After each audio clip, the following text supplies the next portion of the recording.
Hello students, good evening. Welcome to Lockdown Learning initiative by our VJ Education. We are studying the syllabus of chemistry of class 8th and our topic is metal and non-metal. हम लोग इस chapter में बात कर चुके हैं general concept of metal और non metal यानी डेफिनेशंस ऑफ मेटल और नॉन मेटल पे, फिजिकल प्रॉपर्टीज ऑफ मेटल्स पे और physical properties of non metals पे. Before going to detailed discussion about the chemical properties of metal and non-metal, we must have basic understanding of the radicals. ठीक है, यानी कहने का मतलब ये है कि इससे पहले कि हम लोग केमिकल प्रॉपर्टीज ऑफ मेटल्स और नॉन मेटल्स पढ़ें, ठीक है, उसमें आपको रेडिकल्स के बारे में जानना इंपॉर्टेंट होता है क्योंकि उसमें आपको केमिकल्स फार्मूला लिखना पड़ेगा केमिकल कंपाउंड्स का. ठीक है, तो रेडिकल्स के बारे में हम लोग उससे पहले पढ़ रहे थे. ठीक है, तो in previous classes we have studied about definition of radicals and valency of radicals and types of radicals. Let's quickly revise it. हम लोग ये पढ़े थे मैटर, जो मैटर का होता है मेनली 3 कंपोनेंट्स होते हैं, एलिमेंट, कंपाउंड और रेडिकल्स. ठीक है, ये हम लोग का बेसिक्स है इस चैप्टर का, जिसका स्मॉलेस्ट फॉर्म होता है आयंस. आयंस दो टाइप के होते हैं, पॉजिटिव आयंस और नेगेटिव आयंस, यानी केटायन और एनायंस. यानी जो इलेक्ट्रॉन के लॉस के कारण बनता है उसको क्या बोलते हैं हम लोग, केटायन. जो इलेक्ट्रॉन के गेन के कारण बनता है उसको क्या बोलते हैं, एनायंस बोलते हैं. ठीक है, आपको बताया गया था क्लास में केटायन और एनायंस. ठीक है, नेक्स्ट क्या था, रेडिकल्स किसको बोलेंगे, डेफिनेशन ऑफ रेडिकल्स था. ठीक है, कि कोई भी चार्जस बेसिस होगा उसको हम लोग क्या बोलेंगे, रेडिकल्स बोलेंगे. यानी कोई भी अगर ए लिखा हुआ है ए, तो ये क्या होगा, एटम होगा. अगर इस पर कोई चार्ज अवेलेबल है यानी ये क्या हो गया, रेडिकल्स हो गया. लिखा हुआ है SO2 लिखा हुआ है, SO4 लिखा हुआ है. ठीक है, तो अगर सिर्फ ऐसे कोई मॉलिक्यूल्स है, अगर इस पर -2 चार्ज दे देंगे तो ये क्या हो जाएगा, रेडिकल्स हो जाएगा. ठीक है, ये हम लोग पढ़े थे. टाइप्स ऑफ रेडिकल्स, कितने टाइप के थे रेडिकल्स, 2 टाइप के, पॉजिटिव रेडिकल्स और निगेटिव रेडिकल्स. यानी जिस पे पॉजिटिव चार्ज होगा उसको पॉजिटिव रेडिकल, जिस पे नेगेटिव चार्ज होगा उसको नेगेटिव रेडिकल्स. ठीक है, ये लॉस ऑफ इलेक्ट्रॉन के कारण बनता है, ये गेन ऑफ इलेक्ट्रॉन के कारण बनता है. ये सब आपको क्लास में बताया गया है. नेक्स्ट जो था, ठीक है, इसको पॉजिटिव रेडिकल को बेसिक रेडिकल बोलते हैं और नेगेटिव रेडिकल को एसिडिक रेडिकल्स बोलते हैं. एग्जाम्पल्स यहाँ पर आप देख सकते हैं, Al+3. सिर्फ अगर Al लिखा रहेगा तो ये क्या रहेगा, एटम्स रहेगा. लेकिन अगर लिखा हुआ है Al+3 तो ये क्या है, आपका रेडिकल्स है. सिर्फ अगर O लिखा हुआ है तो क्या है, एटम है. लेकिन अगर O-2 लिखा हुआ है तो क्या हो जाएगा, आपका रेडिकल्स हो जाएगा. नेक्स्ट क्या पढ़े थे हम लोग, वैलेंसी ऑफ रेडिकल्स. ठीक है, valency of radicals. Valency of radicals किसको बोलते हैं हम लोग, तो charge present in terms of unit. ठीक है, यूनिट टर्म में जो चार्ज प्रेजेंट होता है कोई भी एटम्स या मॉलिक्यूल्स, उसको हम लोग क्या बोलते हैं, रेडिकल्स बोलते हैं. ठीक है, जैसे लिखा हुआ Na. ठीक है, Na+. ठीक है, तो Na+1 है, +1 मतलब +1. ठीक है, तो ये 1 यूनिट चार्ज, ये है 1, ये प्लस क्या है, तो ये नेचर ऑफ चार्ज शो करता है. नेचर ऑफ चार्ज का मतलब आपको बताया गया था लॉस ऑफ इलेक्ट्रॉन या फिर गेन ऑफ इलेक्ट्रॉन. तो प्लस है तो यानी लॉस ऑफ इलेक्ट्रॉन. इस पर चार्ज कितना है, 1 यूनिट. कितना, 1 यूनिट. यानी इसका बैलेंस कितना होगा, 1 होगा. ना कि इसका बैलेंस को हम लोग +1 बोलेंगे. +1 में इसका क्या है, चार्ज है. ठीक है, तो वैलेंसी जो होता है इंडिपेंडेंट ऑफ क्या होता है, चार्ज होता है. Valency is independent of nature of charge. इसको नेचर ऑफ चार्ज से कोई मतलब नहीं है, इसको सिर्फ किससे मतलब, कितना यूनिट चार्ज प्रेजेंट है. अगर O पे -2 चार्ज प्रेजेंट है यानी इस पर कितना यूनिट है, 2 यूनिट चार्ज प्रेजेंट है, यानी इसका वैलेंसी कितना होगा, 2 होगा. अगर मैग्नीशियम पे Mg +2 यूनिट चार्ज है, ठीक है, तो इस पर इसका वैलेंसी कितना होगा, 2 होगा. ठीक है, तो ये हम लोग प्रीवियस क्लास में पढ़ चुके थे. आज हम लोग बात करेंगे सम इम्पॉर्टेंट रेडिकल्स पे. ठीक है, जो हम लोग को आने वाले क्लासेस में बहुत ज़्यादा इंपॉर्टेंट होगा. तो ये कुछ रेडिकल्स हैं. ठीक है, इसमें कैटेगरी बना हुआ है, मोनोवैलेंट रेडिकल्स, डाईवैलेंट रेडिकल्स और ट्राईवैलेंट रेडिकल्स. कहने का मतलब क्या, मोनोवैलेंट का मतलब वैसा रेडिकल जिसका वैलेंसी कितना है, 1 है, जिसका वैलेंसी कितना है, 1 है. डाईवैलेंट कहने का मतलब वैसा रेडिकल जिसका वैलेंसी कितना है, 2 है. ट्राईवैलेंट रेडिकल जिसका कहने का मतलब क्या, जिसका वैलेंसी 3 है. तो ये सब क्या, पॉजिटिव रेडिकल्स, यानी इस पर कैसा चार्ज होगा, पॉजिटिव चार्ज होगा. जैसे हाइड्रोजन, क्या कितने, क्या लिखते हैं इसको, H+, यानी H+. अगर हाइड्रोजन लिखा हुआ है तो उसका वैलेंसी कितना होगा, 1 होगा. ठीक है, यानी इस पर कितना चार्ज है, +1 यूनिट. लिखा हुआ पोटेशियम, इसको पोटेशियम को सिर्फ प्रेजेंट करते हैं K से. ठीक है, और इस पर कितना यूनिट चार्ज है, +1 यूनिट. यानी ये क्या है, आपका वैलेंसी ऑफ रेडिकल्स. ठीक है, तो ये वैलेंसी ऑफ, तो आप देख सकते हैं यहाँ पे. ठीक है, जैसे पोटेशियम आपको लिखा हुआ है, पोटेशियम को किससे रिप्रेजेंट करते हैं, K से. तो K पे +1 यूनिट चार्ज है, यानी इसका वैलेंसी कितना होगा, 1 होगा. तो ये जितना भी इधर इस साइड में आपको लिखा दिख रहा है इस कॉलम में, सारे का वैलेंसी कितना होता है, 1 होता है. यानी सारे कैसे मोनोवैलेंट है, यानी इस पर कैसा कितना चार्ज प्रेजेंट होगा, +1 यूनिट. ठीक है, जैसे हाइड्रोजन है, पोटेशियम है, सोडियम है, Na, इसको रिप्रेजेंट करते हैं. सिल्वर को रिप्रेजेंट करते हैं किससे, Ag से. किससे, Ag से. ठीक है, अमोनियम है, NH4+. क्यूप्रस है, यानी इसको कॉपर 1 भी बोलते हैं, इसका Cu+ होता है. और है U+1. ठीक है, नेक्स्ट जो आपका कैटेगरी है वो क्या है, डाईवैलेंट रेडिकल्स. कैसा है, डाई वैलेंट रेडिकल्स, यानी वैसा रेडिकल जिसका वैलेंसी कितना होगा, 2 होगा, वैलेंसी कितना होगा, 2 होगा।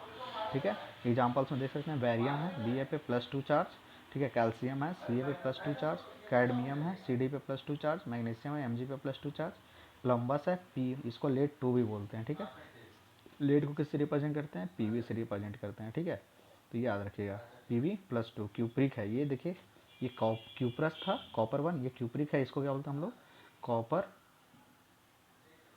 2, यानी कॉपर जिसका वैलेंसी कितना होता है, 2 होता है। तो बहुत सारे ऐसे एटम्स होते हैं जिसका वैलेंसी वेरिएबल वैलेंसी होता है। ठीक है, वो हायर क्लास में पढ़ना वेरिएबल वैलेंसी क्यों होता है।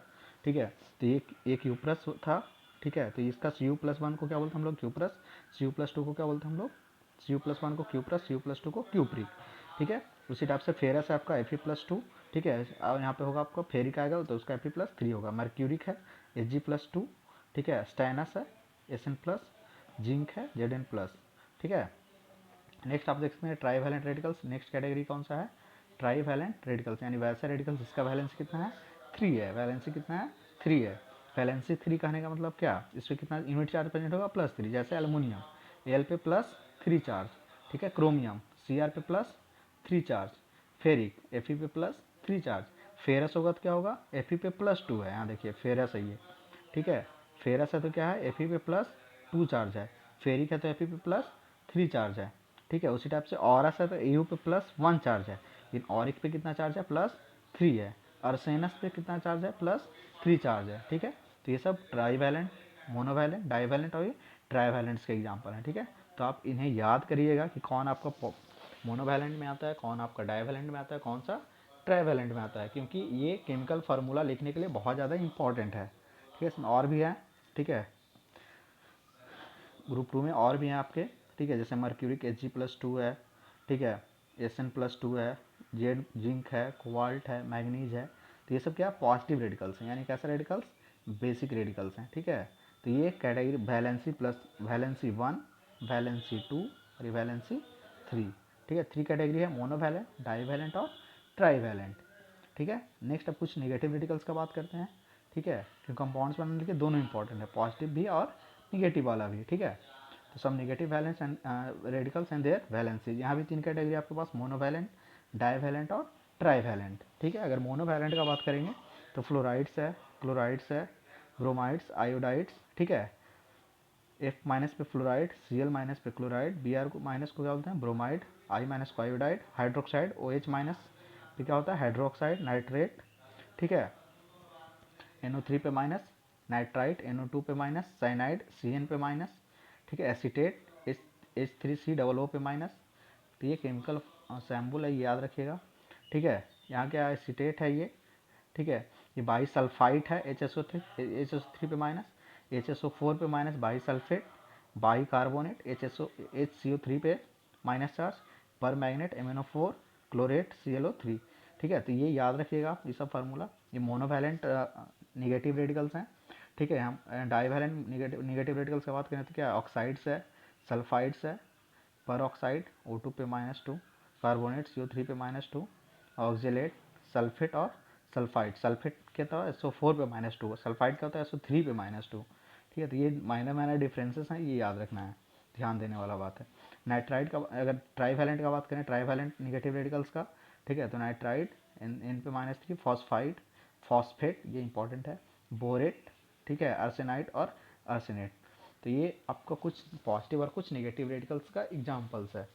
ठीक है, तो इसको कैटेगरी वाइज याद रखना है कि कौन मोनोवैलेंट में आता है, कौन डाईवैलेंट में आता है और कौन ट्राईवैलेंट में आता है, क्योंकि इसी से इसका वैलेंसी डिफाइंड होगा। अगर मोनोवैलेंट कैटेगरी का हो तो उसका वैलेंसी 1 होगा, अगर डाईवैलेंट का हो तो उसका वैलेंसी 2 होगा, और ट्राईवैलेंट का हो तो उसका वैलेंसी 3 होगा।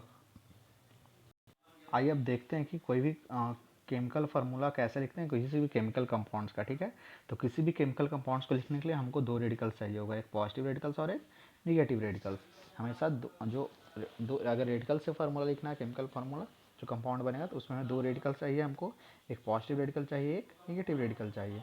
ठीक है, तो यहाँ पे एक पॉजिटिव रेडिकल मान लेते हैं, ए पे +x चार्ज है, एक निगेटिव रेडिकल है बी पे माइनस चार्ज है, -y चार्ज है। ठीक है, तो अगर ए पे +x चार्ज होगा तो इसका वैलेंस कितना होगा, x होगा, बी पे माइनस है तो इसका वैलेंस कितना होगा, बाई होगा। ठीक है, तो अगर ऐसा है, ठीक है, तो लिखेंगे, तो कुछ नहीं करना है, ए के नीचे उसका वैलेंसी लिख देना है और बी के नीचे इसका वैलेंसी लिख देना है और इसको मल्टीप्लाई कर देना है एक दूसरे से, ठीक है। तो मल्टीप्लाई करें तो क्या मिलेगा, A by B X, A by B X, ठीक है। इस मल्टीप्लिकेशन को हम लोग बोलते हैं criss cross method, criss cross method, ठीक है, क्रिस क्रॉस मल्टीप्लिकेशन, ठीक है। और इस मेथड को लिखते हैं, इस फार्मूला लिखने के मेथड को बोलते हैं criss cross method of formula, ठीक है। एग्जाम्पल देख सकते हैं आप, कैल्शियम क्लोराइड लिखा हुआ मान लेते हैं, ठीक है। एक एग्जाम्पल लेते हैं, यहाँ पे कैल्शियम क्लोराइड लिखा है, तो कैल्शियम का रेडिकल्स क्या होता है, सी ए पे प्लस टू, सी ए पे प्लस टू। क्लोराइड का रेडिकल क्या होता है, सी एल पे माइनस, अगर सी ए पे प्लस टू यानी इसका वैलेंसी कितना, दो, सी एल पे माइनस यानी इसका वैलेंसी कितना, वन, दोनों क्रॉस मल्टीप्लाई कीजिए, सी ए सी एल टू, तो ये हो गया किसका फॉर्मूला होगा, कैल्शियम क्लोराइड्स का। और एग्जाम्पल्स देखते हैं, और एग्जाम्पल्स लेते हैं, जैसे लिखा हुआ है आपके पास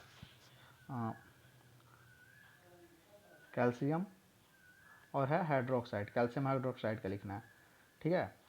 तो कैल्शियम क्या होता है, सी ए पे प्लस टू यानी इसका वैलेंसी कितना होगा, दो, इसका वैलेंसी कितना होगा, वन, दोनों क्रॉस मल्टीप्लाई कीजिए, हो गया, ये हो गया कैल्शियम। ये हाइड्रोक्साइड पूरा आयंस है, ठीक है, इसको पूरा में लिखेंगे ओ एच, ये पूरा है, ठीक है। और इसमें कितने से मल्टीप्लाई करेंगे, दो से, तो ये क्या हो जाएगा, कैल्शियम, कैल्शियम हाइड्रो ऑक्साइड, ठीक है। और एग्जांपल देखते हैं, देखते हैं फेरस ऑक्साइड, फेरस ऑक्साइड, ठीक है।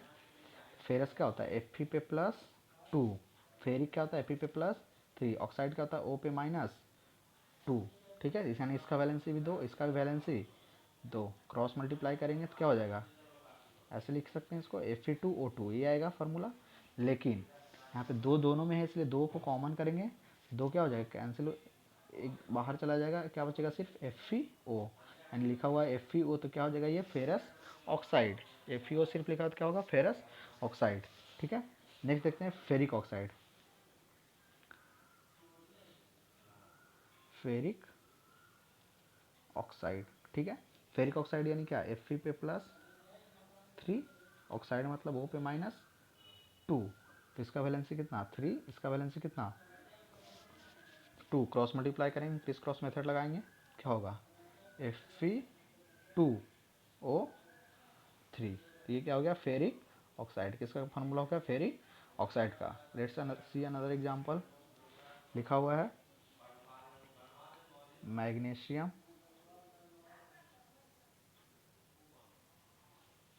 क्लोराइड, ठीक है, मैग्नीशियम क्लोराइड। मैग्नीशियम यानी क्या हो जाएगा, एम जी पे प्लस टू होता है, ये किस कैटेगरी का है, पॉजिटिव रेडिकल है, कहाँ, डाई वैलेंट में, क्लोराइड सी एल पे माइनस, ये मोनोवैलेंट नेगेटिव रेडिकल, ठीक है। तो इसका वैलेंसी कितना, दो, इसका वैलेंसी कितना, वन, क्रॉस मल्टीप्लाई कीजिए, क्या मिल जाएगा हमको, M G C L two, M G C L two, ठीक है।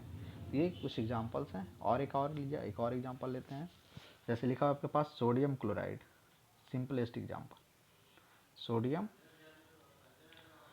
क्लोराइड, ठीक है। सोडियम क्लोराइड, सोडियम क्या कौन सा होगा, एन ए, इस पर कितना चार्ज होता है, प्लस वन चार्ज, क्लोराइड है यानी सी एल पे माइनस, सी एल पे माइनस, इसका वैलेंसी वन, इसका वैलेंसी वन, क्रॉस मल्टीप्लाई कीजिए तो वन वन है, तो क्या हो जाएगा, एन ए सी एल, ठीक है। सोडियम क्लोराइड को क्या लिखेंगे हम लोग, N A C L, symbolic form में, ठीक है।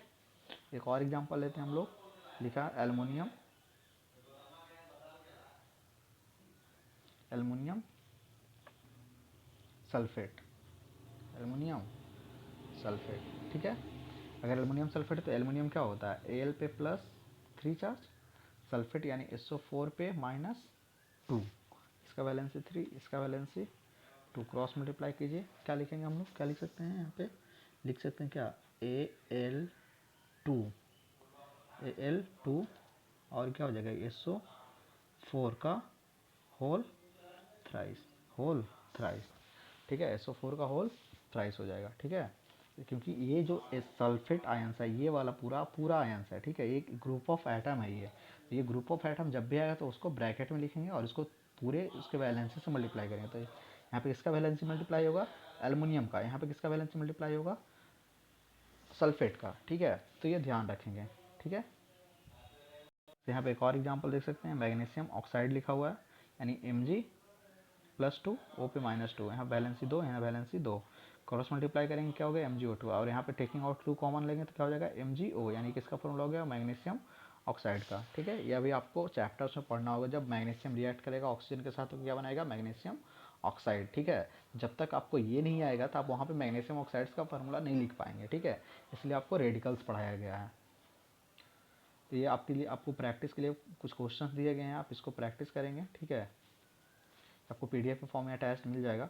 पोटेशियम सल्फेट दिया हुआ है आपको पास, सोडियम बाइकार्बोनेट है। ठीक है, क्यूपरस फॉस्फेट है, एल्युमिनियम कार्बोनेट है, मैग्नीशियम सल्फाइड है, फेरिक ऑक्साइड है, सिल्वर फॉस्फेट है, कैल्शियम आर्सेनेट है, कोबाल्ट कार्बोनेट है, पोटेशियम परमैंगनेट है, बैरियम हाइड्रोक्साइड है। ठीक है, तो नेक्स्ट वीडियो में हम लोग बात करेंगे इसके आंसर्स पे, कैसे लिखते हैं इसको और फर्दर डिस्कस करेंगे। ठीक है, उसके बाद आपको केमिकल प्रॉपर्टीज ऑफ मेटल और नॉन मेटल बताया जाएगा। ठीक है, तो आप इस सारे कॉन्सेप्ट को अपने कॉपी में अच्छे से लिखेंगे। ठीक है, और अपने दोस्तों के साथ इस वीडियो को शेयर करें ताकि ज़्यादा से ज़्यादा लोगों के पास ये पहुंच सके। ठीक है, और अपने दोस्तों को बोले कि चैनल्स को सब्सक्राइब करें, आप भी चैनल अगर नहीं सब्सक्राइब किया तो सब्सक्राइब करें। ठीक है, ताकि आने वाले वीडियोज़ आपको मिलता रहे। ठीक है, थैंक यू।